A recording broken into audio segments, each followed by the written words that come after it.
So many of us follow the rules, build what appears to be a successful life, and still something essential feels missing.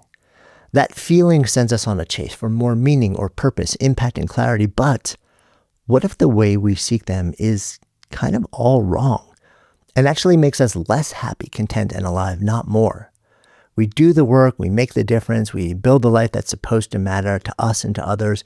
We leave our, quote, dent in the universe, or at least the lives of the small handful of people that matter to us, and still our lives just feel thin. And we want more meaning, we say, but the way that we're pursuing it may actually end in less.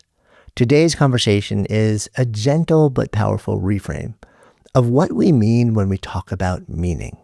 I'm sitting down with Dave Evans. He's the co-author of Designing Your Life, the co-founder of Stanford's Life Design Lab, and the author of the new book, How to Live a Meaningful Life.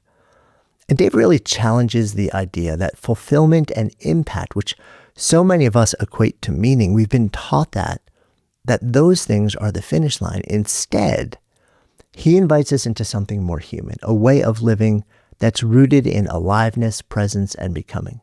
So excited to share this conversation with you. I'm Jonathan Fields, and this is Good Life Project. Meaning has been a central thing in my life for quite a long time, really kind of exploring it, uncovering what is it, what does it mean, how do we pursue it? And this has been a big focus of yours right now. I think a good starting place for us, because meaning is a weird word, right? Just the word itself. So the big question I think we'll start out with is, what are we talking about when we're talking about meaning? Okay, the shortest answer I can give, and as you know, I'm not good at short answers, is I think we're talking about aliveness. Joseph Campbell, in his The Power of Life PBS video series from years back, was being interviewed, and at one point they're talking about meaning making, talking about Frankl, talking about Freud, and he says, I don't know, I don't think it's really meaning that we're really after. I think it's the rapture of being alive, the experience of the rapture of being alive, which I think is underneath that meaning question. And so I think that might be the soul of it, which is a little bit where we're going in the new book. But there's the question of meaning is an interesting question. And I feel like there have been books written about it. It's something that comes up over and over and over. I feel like the deeper we get into life, the more we tend to center it in our own questioning. And yet when you really never deconstruct it, like, what does it mean? And of course there's, the grand question that's offered in movies, like, what is the meaning of life? As if there's a universal, thing for everybody. But I really have increasingly just found that we can define that word however we want to define it, as long as it carries weight for us or lightness for us. But of course, does that say, oh gosh, well, we're going to have 8 billion improv wing it answers to the meaning question? Not necessarily. So back at this design thinking stuff, right? So the Bill and Dave show is all about, can design thinking help with this question? Right. And why did we write this third book anyway on how to live the meaningful life, the most presumptive title of all time? We wrote it because we had to.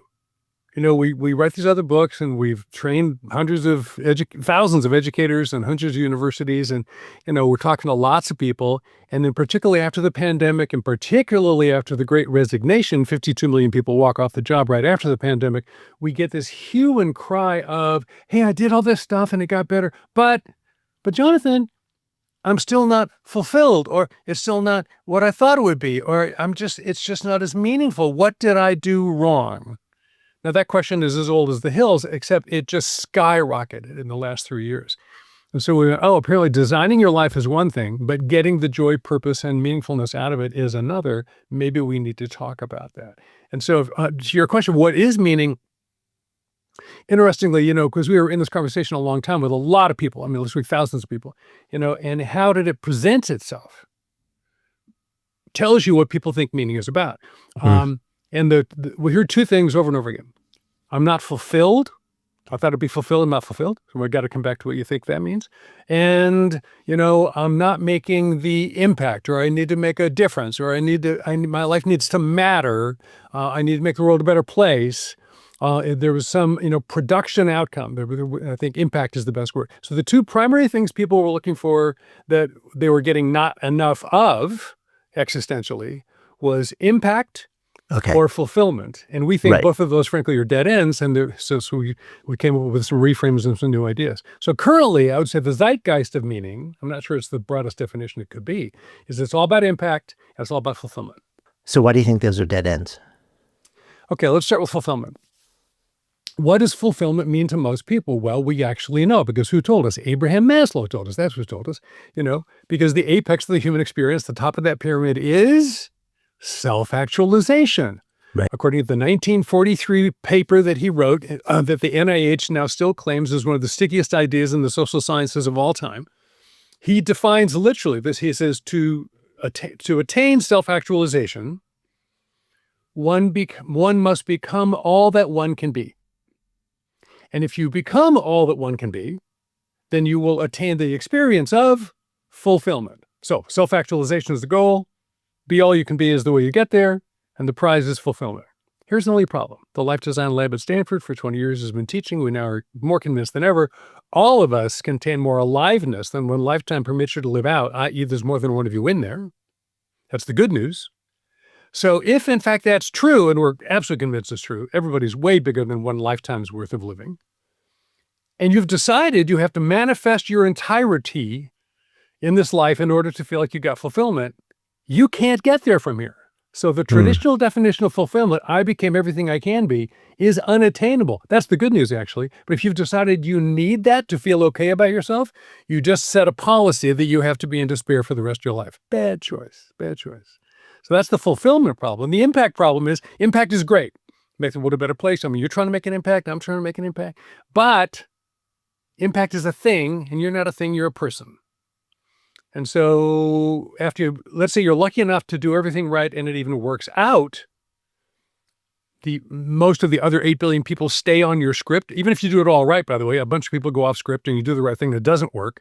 If you're lucky enough that something actually worked and actually left some kind of a positive result, that's great. And then about 10 minutes go by and the world goes, so what have you done for us lately? An impact is a moment in time. We sold over $1 million. Well, okay, that's great. But now what? I mean, I've worked with the U.S. Olympic Committee. Nothing as exciting as ascending the Olympic platform, or terrifying as coming back down the other side. I've worked with, former Top Gun trainers and, Rangers and Green Berets, people the best in the world at what they do, who top out at 42. Now what?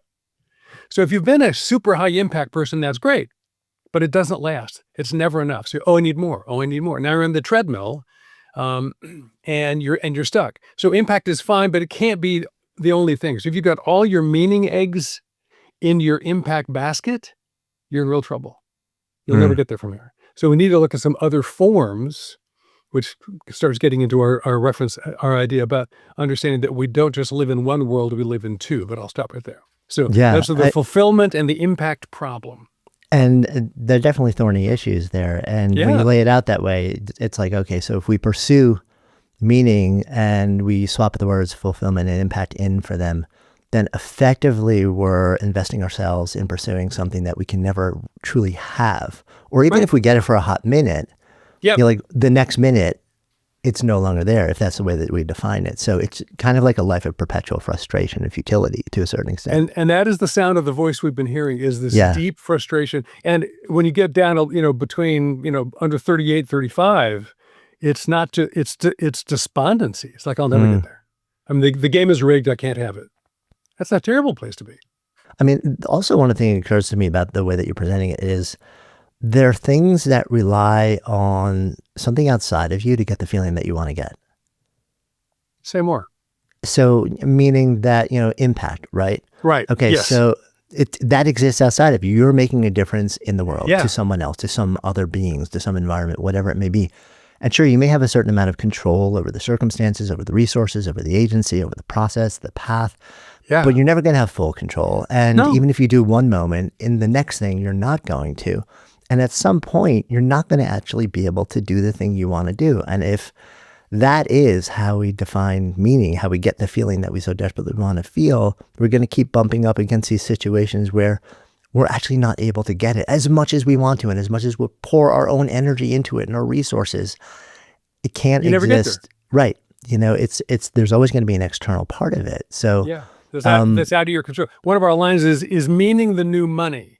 nah. What do we mean by that? Well, the hedonic treadmill, what's that thing of which, how much do you need? A little bit more. It's the addiction cycle, right? So in the workplace in particular, historically, the two classical engines of the hedonic treadmill, the thing of which I need a little bit more but can never quite get, are money and power. Right. How much money do I need? A little bit more. How much power do I need? A little bit more. Well, frankly, those two engines have driven capitalism pretty successfully. I'm not sure of all good outcomes, but they worked really well. And now what we're hearing is it's the same complaint, but it's around meaning. How much meaning do I need? A little bit more. So people are stuck on this thing that's not, you can't get there. So we've got to reframe it. So we say on fulfilled, you can't be fulfilled, but you can become fully alive. Mm. And Okay. on the impact thing, impact is good, but how about a couple of other forms? We come up with 4 other forms of meaning making, which are wonder, flow, coherence, and formative community. We might come back to that stuff. But, let's get the 4 or 5 color crayon box, not the 1 color crayon box. So if we take that word aliveness, then that is also thorny. What do we mean by that? Well, okay. So our definition, so Bill and I, we do human-centered design, right? Design thinking is the modern slang term to describe what's been around since 1963, begun at Stanford, now all over the world, called design thinking, which is human-centered design. And human-centered design is human 2 ways. It's how do humans collaborate and ideate? So what's the design process that works for human beings? And then how can you point that activity of designing cool things in ways that work for human beings? So let's humanly make human usable stuff. And then we added the idea we could even make ourselves, so we could apply design thinking to making our lives. And so this aliveness question, it starts with, well, what does it mean to be human? And our shortest definition of that as a human being is a becoming. We are always growing. We're always moving toward, so if I'm a becoming, I'm never done. And the aliveness that I'm looking for is the awareness of my experience of living into that becoming, both in the present moment and in the growth moment. Change is inevitable, growth is optional. So are you living into your becoming? And if you really reconcile yourself to that, do what we call radical acceptance, you're never going to get done. Now, suddenly that's the good news. So it's not FOMO, the fear of missing out. It's the joy of missing out. There's always something new coming. Mm. I mean, it's interesting to me also. I look at that a little bit of a Buddhist lens, and Sure. which invites you perpetually to keep coming back to the present moment, not live in the past, not live in the future. And because in the present moment, which is truly the only moment that we can really experience fully, that is where aliveness comes from. That is where you are your most human self. And yet, all of us aspire. And, the social science research shows that we are, in fact, quote, happiest when we are aspiring towards something meaningful to us, or towards something when we're in, and that could be our own personal growth. That could be checking some box that somehow matters. But it was funny because a lot of us think, we'll finally hit that point in life where we kick back. We don't have to work so hard to change or to grow or to get. And that turns out that we're generally least happy when we hit that, if and when we hit that moment. But the notion of, I used to use this phrase, grateful yearning, to try and embody this notion that we can strive, in fact, for growth, to ever always become, and at the same time honor and appreciate and be grateful for the moment that we're in. They're not two things in opposition, but I think sometimes we think they are. No, the way the term I use that you call grateful yearning, I characterize as befriending your longing. Mm. The longing is not an indicator that it's, so, okay, you sit there and you watch this amazing sunset. It blows your brains out, You're like, oh God, that was so great. And then ask anybody who's just seen an amazing sunset, right as it finishes, what do they think? I want more. What that experience awakens the longing for more. It's like, even that wasn't good enough. No. The reframe is, it's not that it's not good enough. It's that it was wonderful. And you intrinsically, as a becomer, as an entity whose longing leans toward those ultimates and always will, that, ooh, I'd like some more of that, just means, oh, I'm still alive and I'm coming back tomorrow. Yeah. What's that line? Maybe it's Dr. Seuss or maybe it's the Muppets. It's something there. Don't cry because it's over, smile because it happened. fabulous. And Right. I'm coming back tomorrow. So back to this thing about the present moment. Yeah. In fact, Bill and I actually chatted back and forth with each other for 2 years about whether or not do we deserve to write this book. Because if you take these 200 pages, you distill it all the way down to a Post-it note, it's about the present moment. It's all about the present moment. We're kind of going, everybody already knows that. Ram Dass, the Buddha, Jesus, Be here now, right. we're done here. And then either we're bringing a new take on a deep wisdom that's helpful in the modern era, or we're wasting a bunch of paper. And we actually couldn't decide. So we finally, our agent said, well, I think you guys are onto something. These ideas you have are pretty powerful. Let's let the publishing industry decide. If they think the reading public wants to hear from you, then we'll write them the book. And they really did. So we did. As you well know, having written books, once you take the money, you're supposed to write the book. So we wrote apparently. the book. Yeah. And frankly, it's pretty good stuff. But it really is about the present moment, because that impact thing, we posit a model, which is really about consciousness. So Lisa Miller at Columbia, and Jill Bolt Taylor will tell us about the left brain, right brain stuff. And we like Jill Miller's concept that, we have the achieving brain and the awakened brain. And the achieving brain is getting stuff done, left brain, and the right brain, the awakened brain, is where this experientiality of the present moment, and even where mystical experience and transcendency comes from.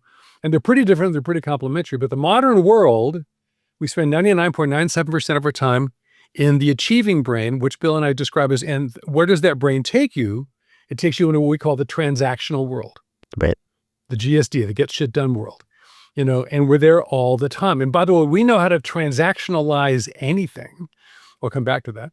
But meanwhile, in this experience of the present moment, where's that occurring? That's occurring what we call the flow world. The flow world, which is the present moment coursing like an aquifer right underneath every experience you're in the present moment at all times, ready to be tapped into if you have but the willingness to turn your awareness and your attention to it, even if briefly. So we got these two worlds, and all we're really doing in this book is inviting people to come back over and spend a little more time in the flow world, where you can experience wonder, flow itself, coherency, and a deep experience of community we call formative community. And if you add those four things to impact in your meaning-making diet, you're going to get a lot more calories. Yeah. Let's talk about those two worlds a little bit more, because it's really interesting to me. So the transactional world and the flow world. Yep. What's driving each? Well, first of all, the truth is there's one world. There's one quantum reality. It's way over our pay grade to receive it. So what's going on in those two worlds actually is, what form of consciousness, what form of mindset do you have access to at the time? Okay. So what's really going on there is, it's all happening all the time. It's just that we're not attentive to it. So a real simple example, I'm sitting in a staff meeting. Staff meeting is going by, we're talking about the budget again, whether or not we're going to get this new project, and there's 8 of us in the room, and the boss is running the meeting as badly as she usually does, and it takes about 45% of my brain to be attentive to that. And I can either just be entirely in that interactional, which is, again, all living in the past, how did it go, living in the future, what are we going to do next? It's never in the present. And I can just be thinking about dinner. I can be thinking about the next thing. I can be thinking about my counter argument. So I'm staying in that place the whole time. Or while I'm doing that, I can actually look out the window and notice that the color of the trees in the parking lot is changing. And then I can kind of go, oh, gee, I wonder how that happens, which is a transactional question. Or I can go, oh, that's lovely. And I can participate in it. So when I'm in the transactional world, I'm an agent of change, right? I'm an actor. When I'm in the flow world, I'm a participant. When I'm in the transactional world, I'm pushing. And when I'm in the flow world, I'm receiving. And what we're encouraging people to learn how to do is to learn how to switch back and forth quickly. In fact, eventually, and this is really a second half of life thing, learn how to be in two places at the same time. Yeah. And that's what pops into my head. The question for me is, aren't we really in both worlds all the time, but the one that we experience is the one that we're attending to? Exactly. And part of the thing that we're starting to say is frankly, that all that stuff, like the mindfulness movement and these nice guys like Jonathan Fields, who are telling us all this stuff, that's great. But too many people are hearing that, first of all, like even hitting the experience of being in flow, which Csikszentmihalyi's, psychology about like flow is so elusive. I have to be in this incredibly special state. that it's all too, I need to go learn how to meditate for 40 years and then maybe I can get my mindfulness act together. We've made this thing too hard. Thich Nhat Hanh said, if enlightenment isn't available now, it's not available at all. So either, can we start accessing this stuff a little more simply, which is why we have really simplified design tools, like wonder, the experience of wonder, and we say mystery plus curiosity equals wonder. And the experience of wonder or awe is a fundamentally alive-making, human-enabling, generative experience. So let's get as much wonder as you can, a bunch of meaning. The experience of wonder is a meaning-making experience. How do you do that? Well, we get a little trick called put on your wonder glasses. How to look around the room with your normal glasses, how to look around the room with your transactional glasses, then take another pass and look around the room with your wonder glasses and teach yourself how to see what's actually in front of you all the time. So you're exactly right. Both these worlds are available all the time. All we're trying to do is give people tools and reframes that free them up to access this broader world much more easily. Yeah, I'm completely nodding along with that. And I love the contrast. I kind of thought you would. Yeah, of course. Jill Miller and Jill Bolt Taylor, like this notion, and like Jill Bolt Taylor, especially to be in conversation with her, to hear her talk and describe her experience of the awakened world, and just, it's like, you hear that, you're like, I just want to dwell there for as long as I possibly can. Oh, yeah. And yet, like, there's another part of us that says, but you also have to like subsist in the world of practical things. Oh, yeah, we have to live in the real world. And we do need to get stuff done. There's a bunch of work we got to get done. But let's be fully human, alive people along the way. Let's learn how to savor and enjoy on the trip. One of the things we're helping people watch out for is what we call the practice to production trap. So, if you want to get good at these things, they become practices. So mindset and practices are really what this book is about. This is less about, here's an exercise to go come up with a new idea and then prototype a new career. That's a design thing. The exercises in this book are practices. You just keep doing them because it's how you live. And the problem is, in this world, we can transactionalize anything. Like, hey, I really killed it in my 20-minute sit this morning. I think that was like a 9. So I'm scoring, I'm just thinking about the stars I've accumulated on my meditation app right now. Exactly. How many stars? Don't break this streak, no matter what you do. Because my meditation practice is, the goal of that, of course, is to get enough centeredness to get me through the business day. So I'm going to tank up over here in this, meditative moment. And then I'm going to go back to the real world, the transactional world, and take a little of my meditative juice with me, and it'll get me across the finish line. And if I'm good, I could get it down to 15 minutes. If I can get a day's worth of centeredness out of 15 minutes, I'm killing it, man. I'm killing it. Like everything, you just made everything a performance, as opposed to, can you simply enter into the present moment and be an alive person there, experiencing the wonderfulness of actually being a participant in this thing called reality? Yeah. So tell me if this is right. Yeah. It sounds like also one of the underlying assumptions here is that meaning or aliveness, use the word you want to use. We tend to say this comes from the big things, the big moments, like the big awakenings. And it sounds like what you're positing also is like, well, yes, and it can, but it can also be like the little thing that you notice over the side of your eye, the feel of somebody's, like hand in yours for 2 seconds when you're just give them a kiss in the morning. It can be like the tiniest little passing things. Yeah, it really is. The big things are big, don't get me wrong. But the little things are important, and let us not relegate them to the cliche of, smell the flowers along the way. Right. The problem with, sniff the flowers along the way is like, okay, the real world, we're going to go get the new book out. We're going to go start the company, but along the way, you need a little break. You want to go sniff a flower. That's fine. And then come back and join us, get out of the pits and get back on the track and do the real thing. So we've ended up with a belief system where the transactions define the real world, which is absolutely crazy. It's a real part of the world, but those little moments aren't just a quick side trip and then back to it. Those little moments are it. Right. They are it. This is where the last big reframe, we have 3 reframes. One is impact, one is fulfillment, not fully alive, not fulfillment. And the last one is the scandal of particularity.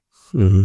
The scandal of particularity is actually a theological idea, and now become philosophical, which is, as it turns out, any and all ultimates, truth, beauty, justice, compassion, you name it, are never experienced. We will never attain them. They're all aspirational.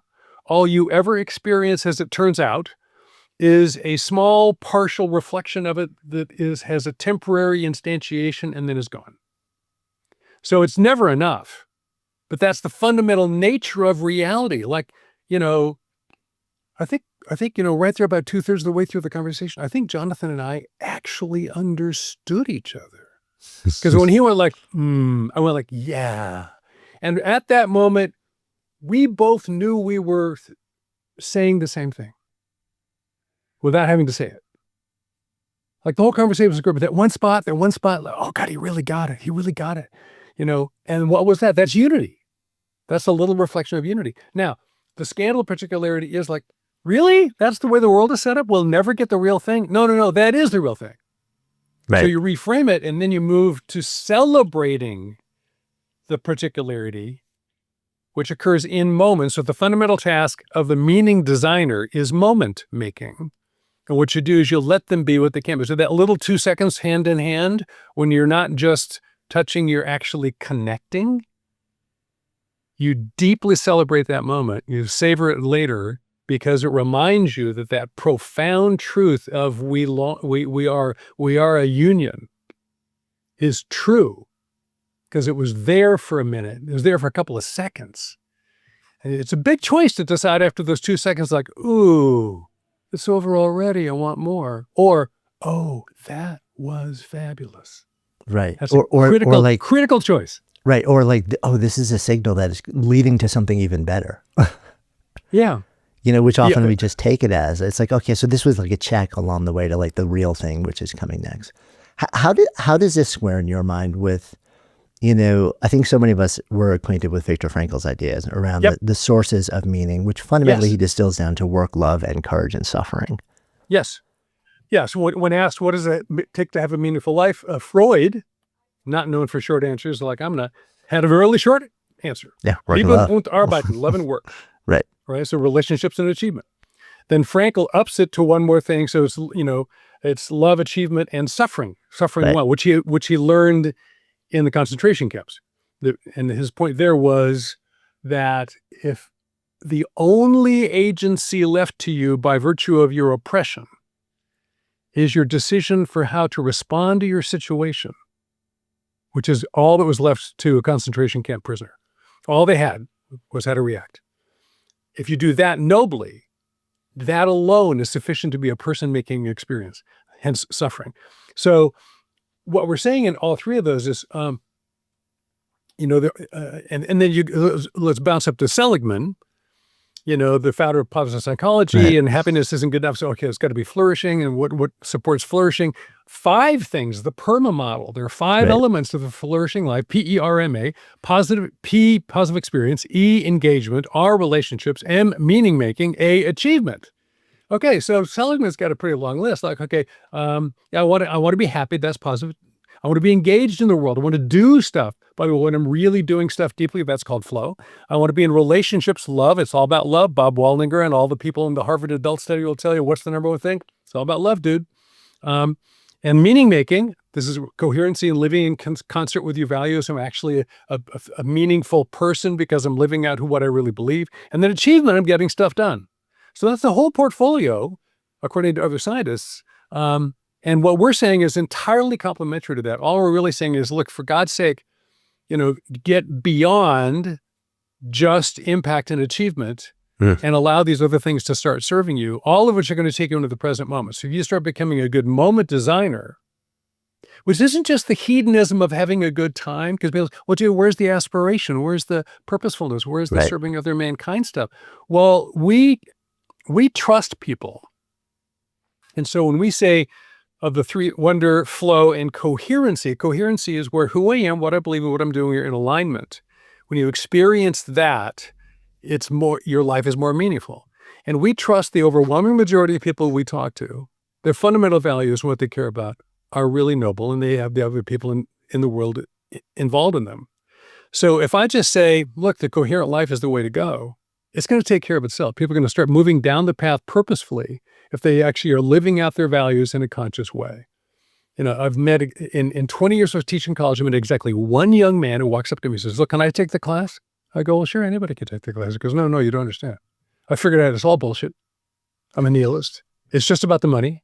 I'm here to make as much money as I possibly can, have as good time as I can, and then I'm out of here. I don't give a shit. You clear?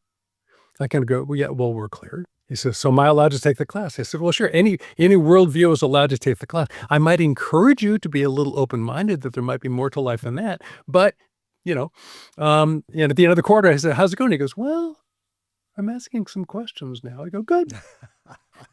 But so I had 20 years later, I got one nihilist. Right. I got exactly one nihilist, and I mean, a couple of, struggling determinists and this kind of stuff. But most people are trying to leave the campground better than they found it. So if they just lean into that, you don't have to find your purpose, but you can live purposefully all the way down that road of becoming. Yeah. And that's a big distinction, I think, also, this notion of purposefully versus like your capital, like B, capital big purpose, which we get so tripped up with.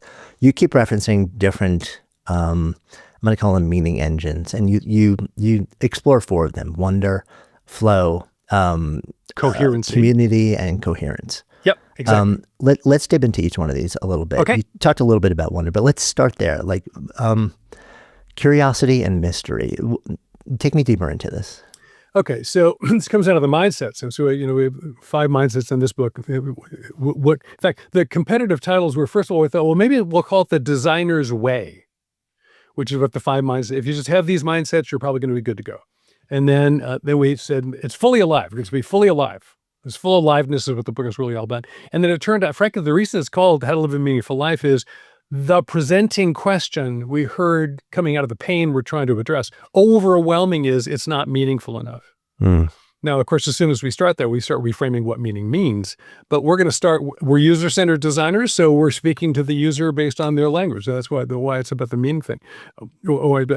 So the wonder piece, Dr. Keltner at UC Berkeley wrote the book Awe, and he studied 8 forms of how awe or wonder can be experienced in the world, and that it's a fundamentally, human experience that transcends socioeconomics and culture and background and race and all that stuff. And it's a fundamentally human experience of this experience of being in a world that's bigger than you are, which is what Maslow, by the way, finally figured out. As you know, the top of Maslow's curve isn't self-actualization, it's self-transcendency. In his 70s, just before he died, he'd long suspected he was wrong. And he's right, he was wrong. That being fully yourself, which is egotistical, isn't the end of the human experience. Being beyond yourself, self-transcendency. And if you achieve self-transcendency, what do you get? You get meaning. So when I get beyond myself, I recognize that I am a part of something bigger, and that's meaningful.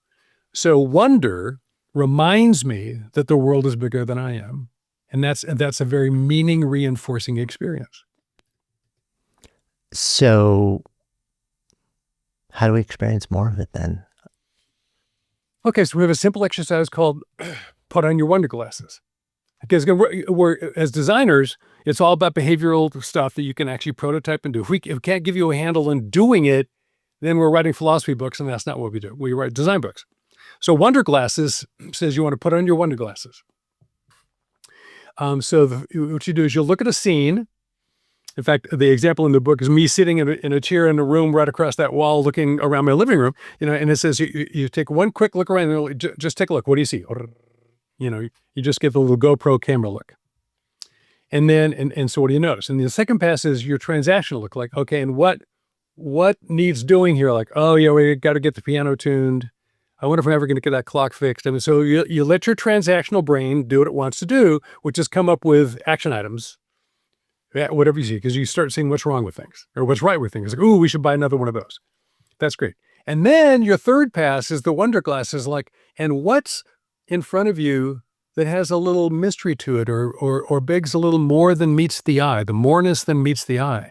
And as I pass by, I'm looking at the chairs and the arms of the rocking chairs are scuffed. And I'm like, oh, those are scuffed.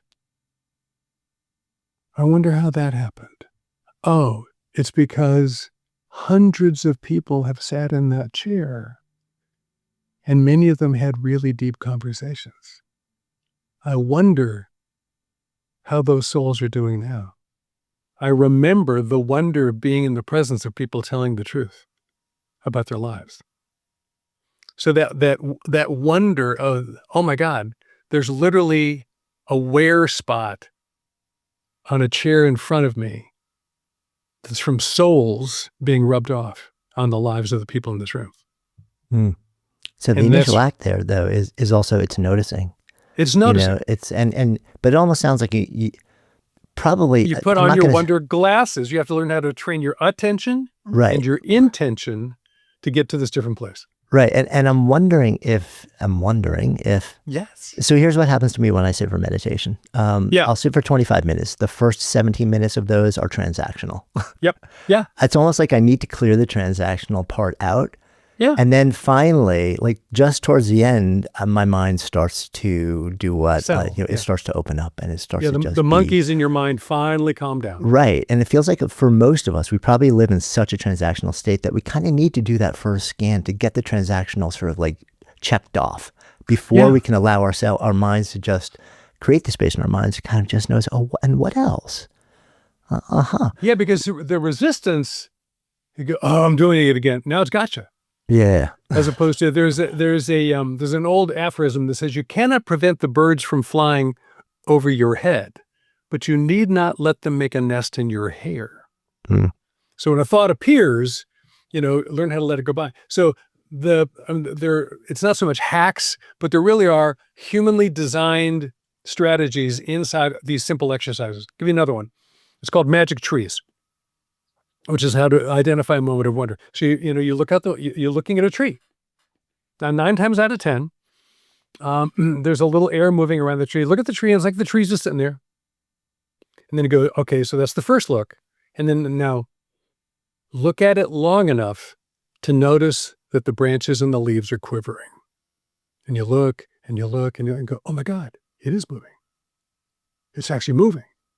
Now, what was static now is moving. And you kind of go like, ooh, this thing is actually really alive. Then close your eyes for 3 seconds, open it again, and try to not see the moving tree. You can't do it. So suddenly you've transformed this tree by noticing it. So these are tricks, these are ways. So I'm trying to take that 17 minutes and knock it down to 1. Yeah. And the truth is they're all over the place. Yeah. And what's interesting to me also, I'm curious whether you agree with this, is, so I live in Boulder, Colorado. I hike all the time, and I often hike the same trails over and over and over and over and over. And somebody once said to me, like, aren't you bored silly? Like, why do you keep doing the same thing over and over and over? And I was like, it's never the same trail. Yeah, it's the same trail on a map, but every day that I'm out there, it is, if I really allow myself to just be there and be present to it, it is never the same. And it's really cool to see how it changes every day when you allow yourself to be present to that. And it was such a foreign notion to the person I was talking to. Like, yeah, sure, whatever. No, you have to keep doing different trails. It's like, well, you can, and that's awesome, and I do. And I also can get pretty much everything that I go hiking for doing the same trail over and over. Well, because again, the question, aren't you bored? What does that question give me a hint that's going on as the aspiration of the questioner? Well, I need novelty. Right. If I recognize this thing, it's be boring. Like, why the hell would I have sex with my wife this week? We had sex last month. I mean, it's, been there, done that, right? No, I'm doing it again, actually. Oh, yeah. As like, dude, if you've decided novelty is the prerequisite to legitimacy, this is the X Games mentality. You don't even feel alive until you're scared to death. Okay, now you've really set your threshold at a ridiculously inhuman level. So the whole possibility of like, oh, it's gorgeous, maybe even familiarly gorgeous. And it still evokes the aliveness in you like, oh, wow. I mean, sometimes I'll just sit there and stare at a tree in silhouette during sunset. I'm a big fan of silhouette. But I was asking my wife the other day, why do I like silhouette so much? Why is a blacked out tree so pretty? I have no idea. But it is. It just blows me away. And I just sit there and I just longingly look at that thing. And I enjoy the living daylights out of the fact that I notice that it is pretty. So if newness is the only thing you're allowed, which is what the social media-based world will tell you, then you're in for some real trouble. Yeah, so agree with that. Talk to me about coherence. So coherence goes all the way back to our earliest work, the compass exercise. In fact, the people who do research in meaning not the meaning of, but the meaning in life, make it really clear that what we call connecting the dots, the 3 dots of who am I, what do I believe, and what am I doing? And are those 3 things in alignment? You can't align them until you articulate them. So there's an exercise to write that stuff up, which isn't that hard. And then, of course, some compromise is involved because the real world is an imperfect place.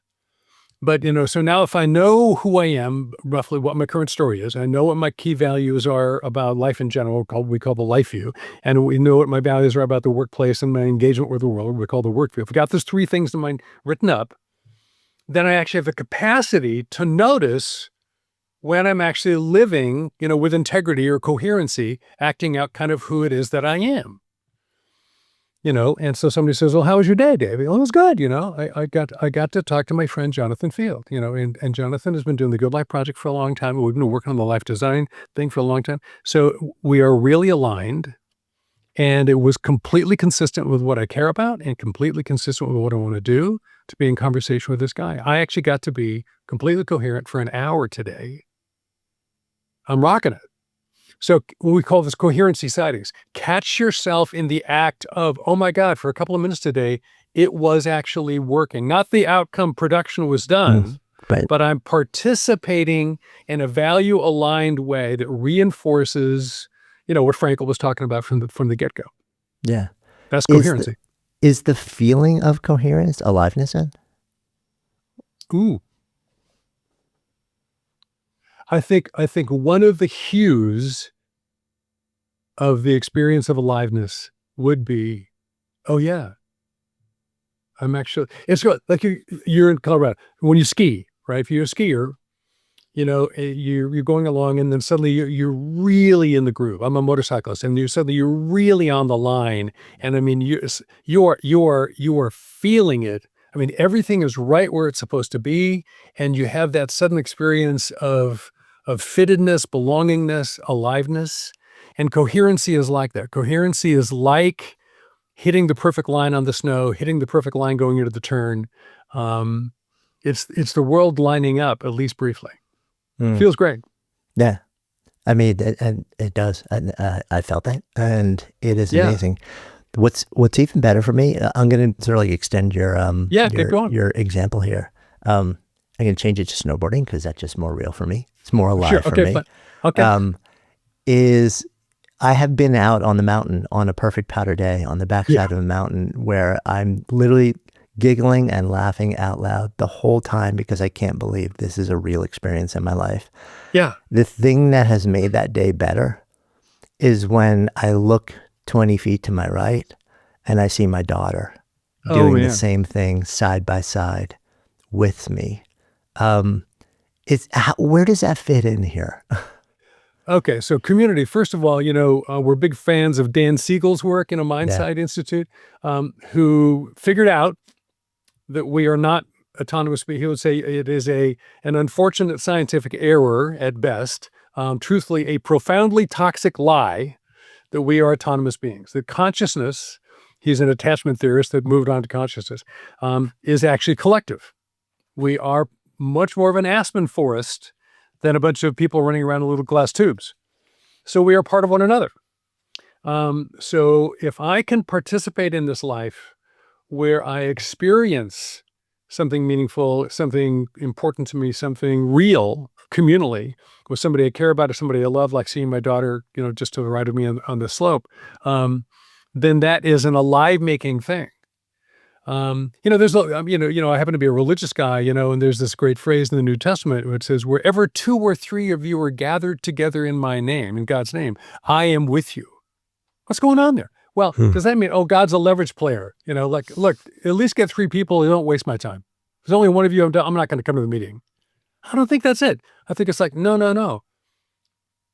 We say when we put people in design teams, it's impossible to hear yourself by yourself. We have people read their compass, their worldview and life view narratives to one another, and they hear their own ideas coming out of their mouth while it's being heard by another person in a way they could never hear while writing it themselves.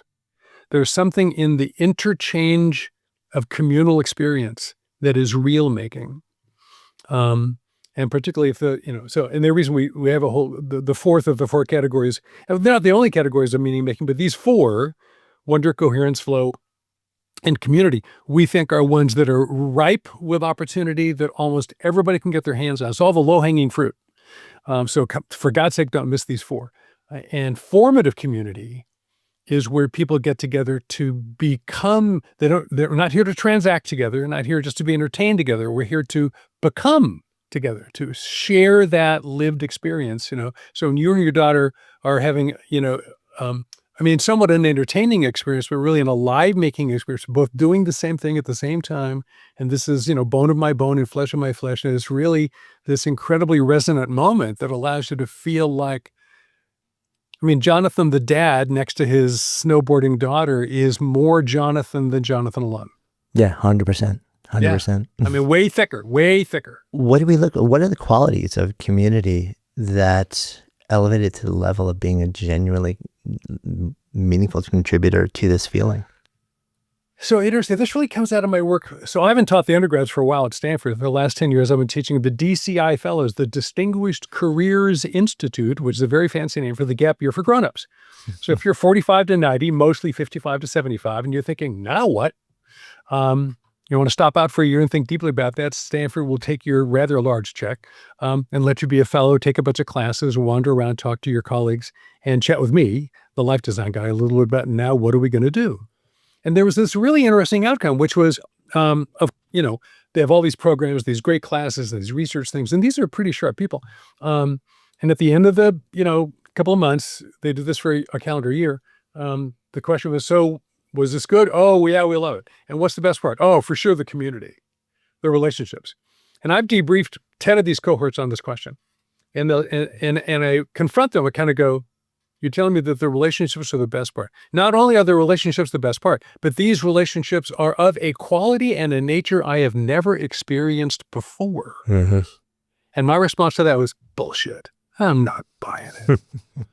You guys have all built corporate cultures. You've got huge networks. How many of you get 15 calls a week from people who miss you and wish you'd come back home? Everybody raises their hand. Most of them are married and have families and kids. I goes, you guys have huge communities, and you're telling me these 37 other people you never met, that some Yahoo admissions officer at Stanford you know nothing about, invited you to get in there, and 6 weeks after you meet these people, they're the best friends you've ever had in your life. They go, yeah. Justify your answer. So as I researched into that, what it turns out is, and this is why we call this thing formative community, right? That almost none of them have ever been in this particular relationship. So I said there are three kinds of community. There's social community. Let's get together and have a good time. Lovely. Mm-hmm. Even loving. Collaborative community. Let's get something done together. Very, very real making. Very wonderful. Let's get together and become better together. Become our better self. So if I'm a DCI fellow, the fundamental posture is, well, hi, my name's Ann. Who are you? Well, I'm Fritz. Okay, Fritz, well, what are you up to? And Fritz says this one. And why are you here? Well, I want to grow into this. How can I help you? So everybody, number one, receives one another unjudgingly at face value, thing one. And then thing two, how can I be a part of you becoming more you? No transaction at all. Everybody's in it for becoming their more authentic selves. And particularly because most of these people are successful, everybody wants something from them. They're in transactions 99% of the time. So a group of people who want nothing from them other than to be with them and to potentially contribute to enabling them to growing further into their sincere selves, they've never experienced before. And frankly, they're total strangers. And some of them, their personalities are radically different. And they would never pick each other. But that commitment, that rubric of we're going to live into this together, allows them to have this experience. So that's what we think is the kind of community that, frankly, everybody can get their hands on pretty easily if you find the right group. Yeah, I so agree with this. And you and I have talked about this over the years. We for 5 years, we ran this sort of experiment where we called Camp GLP, where we brought 400 something grown-ups together in a kids' sleepaway camp for 4 days at the end of every summer. And it was interesting because we would offer, for people to sign up, like they would sign up, they'd pay their admission, and then we had 40 something different workshops and activities and lectures and stuff like this. And they would sign up and they would reserve their spots and they would sign up. And in their mind, they're signing up because this is a learning experience. I get to go and I do the thing, I learn things, and maybe I'll meet people. Right. And what we saw happen every single year is people would get halfway through the first day and then they just start to blow off all the things they signed up for. And we're like, what's happening here? And what we realized is they thought that they were coming for a particular reason that sounded rational and justified the investment. But as soon as they got there and they realized that this was a container that was safe, that was nourishing, that was compassionate, that gathered these people, and all they wanted to do was hang out and talk to them and share their life experiences and see like, what are you up to and who are you? And one of my favorite stories from this is 2 women, one from Australia, one from Canada, who came to camp one year. They left literally like best friends for life. They are to this day. And they emailed us a couple of weeks later and they said, we were on the train back to New York City after this because they were flying out to their relative places. I realized for the first time, we had no idea what either one of us did for a living or any of the practical elements of either of our lives. Yeah. It just didn't come up. It was about something bigger and deeper and richer and more nourishing. And it happens over and over. It's totally the real deal. Yeah. Yeah. And again, asking these questions, one of my unfair ways of dividing the world into 2 groups is there are communities of people who are hanging out to rehearse their answer. Like, aren't we right? This is so great. I love the way we do this, and there are communities of people who are getting together to live their question. And becomers, people committed to becoming, are living into a question. In fact, we recommend you actually articulate what are the critical questions you're living into now, not the problems you're solving, like how much does it cost to do this? But, it's like for me right now, my small formative community group has been gathering for 51 years. We met this morning. I formed the group in 1974. And I'm the oldest guy. I'm about to turn 73. And so we're all entering our 70s. And so the question is, how do we elder well? What does it mean to elder well? So what are the questions that are drawing us into this next step? And if you're living those questions together with people, oh yeah, by the way, what do you do for a living and how much money did you make? Oh, you're worth 20 times as much as I am. I don't care. Or I don't even notice. Because that's not the human question we're asking. Right. Yeah. Now that resonates so deeply. Let's round this out by talking about flow a little bit. You mentioned it a number of times through our conversation. When most people hear the word flow, and I think a lot of us have been exposed to the concept. Of course, yeah. A lot of us also are exposed to, like the work of Mihai Csikszentmihalyi, and the word is often offered up in a performance context. But you have a really different lens on this. Yeah, we're trying to really free this thing up. I mean, Mihai is not wrong. He defined the flow channel, of where the flow experience could happen, may not. Which is mostly, where the challenge of the task I'm doing and my skill set are almost equal. So I'm really right at the edge of my capability, preferably at the higher end. And that allows me to enter into flow, which is this deep engagement. Time disappears. I become one with the task. There's this real alive making experience of it. But it's elusive and it's a high performance thing. And you can create the conditions, but you can't ensure that you'll actually be in flow. That's the way most people think of it. And that's not wrong, except it's not right enough. Because what are you really doing there? And first of all, our argument is, well, that's the state of flow, your psychological state of being in flow. Where is it that you are when you're doing that? That's why we call it the flow world, which has to be in the present moment. The reason time disappears in the flow world is because you are entirely in the present moment. So, and the present moment, frankly, is eternity. It's not a lot of time. It's just the endless now, right? It's now o'clock again. That's what's going on in flow. Now, the problem with it is it's so elusive and it's so high performance. So our argument is, because he would say, by the way, when your skill set is below the task, you're bored, and that kicks you out of flow. When your skill set is, when it's above, when you're more skilled than the problem, you get bored. When you're less skilled than the problem, you get anxious. So either boredom or anxiety kicks you out. And our argument is, those are actually choices. Mm-hmm. So let's say I'm bored by chopping these onions or filling out this tax form. Well, I can choose just not to worry about that. I can choose for the next 5 minutes, I am just going to chop these onions. I'm going to look through my wonder glasses at the amazing carbon steel knife, and I'm going to feel the actual feedback of the different layers of the onion as the knife goes through. I'm going to allow myself to fall all the way into this thing as an act of mental discipline by not worrying about the other, when's this going to be done? This is such a waste of my time. Can we hire somebody to do this? I'm going to choose to lean all the way. And we call that simple flow. Simple flow is just allowing yourself to have permission to fully participate in the thing right in front of you. Now, it may not be what we call apex flow, the highest thing on Csikszentmihalyi's chart, but you can still really learn how to be much more present to what you're doing, all by an act of mental discipline. And you want to give yourself a chance for that to actually work. And even when you're a little over your head, like, oh, I'm learning. I now have failure immunity because I'm just a learner, and it's okay that I'm making a mistake. I can still be, oh, I did it wrong. No, stop all that. Just like, oh, how interesting. So we really do believe you can enter into this high degree of engagement called flow, which is an alive-making experience. And anytime I'm more alive, I'm more human, that makes me feel more meaningful because my agency and my existential reality are being reinforced. Particularly if with the thing I'm doing might be an act of coherency that's moving me purposefully toward writing a book about meaning making, or last night going to dinner with the CEO of a homeless service center, trying to help them be more effective in saving people's lives who are dying on the street. So that's great.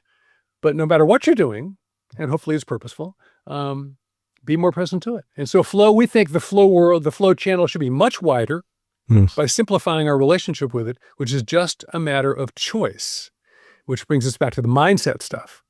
Which is about acceptance and availability. Yeah. Right. And it just invites such a broader swath of humanity into the experience of flow rather than saying, well, the conditions aren't perfect for this magical state called flow. Right. You kind of look at it and say, well, how do I make them what they need to be so that I can experience this thing even for a hot second, And it's funny because what you call simple flow, I remember reading some literature on what was described as autotelic flow, and I'm wondering if they're kind of the same thing. Okay.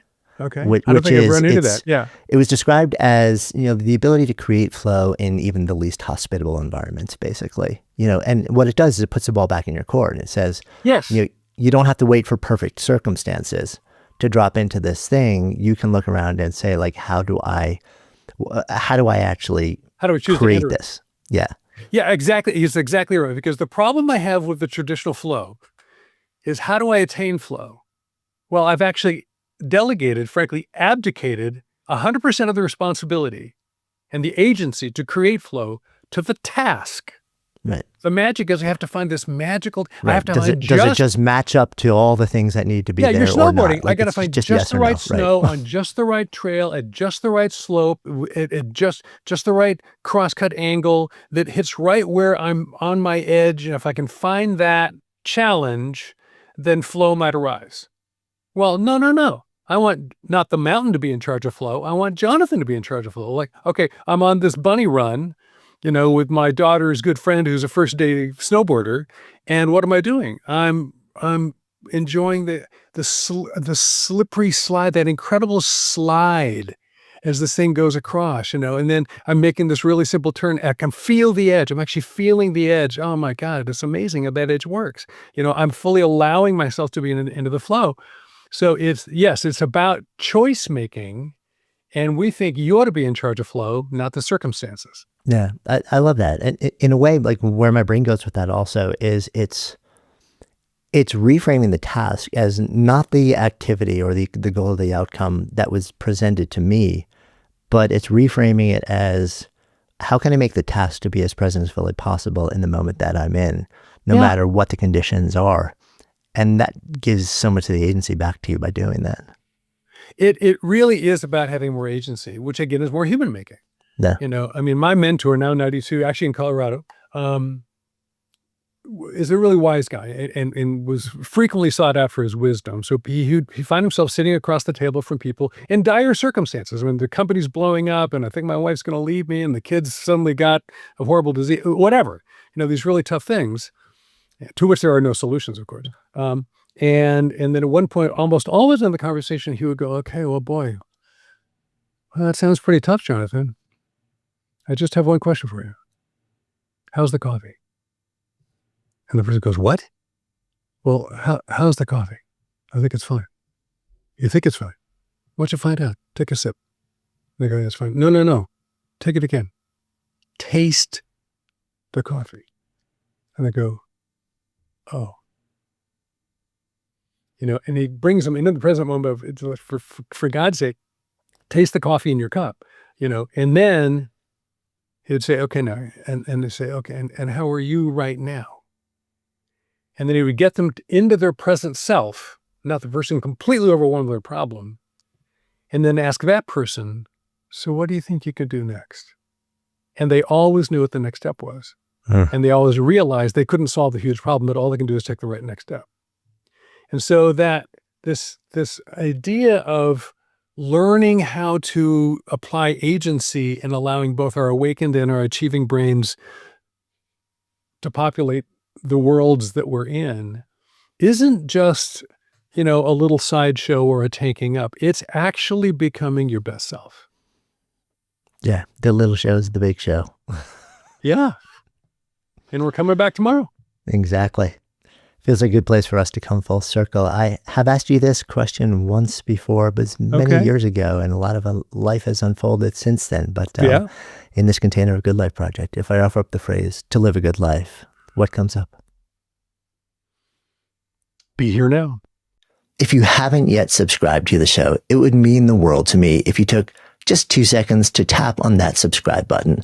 It helps us grow our Good Life Project community and continue creating the best possible show that we can for you. And it ensures you'll never miss an episode.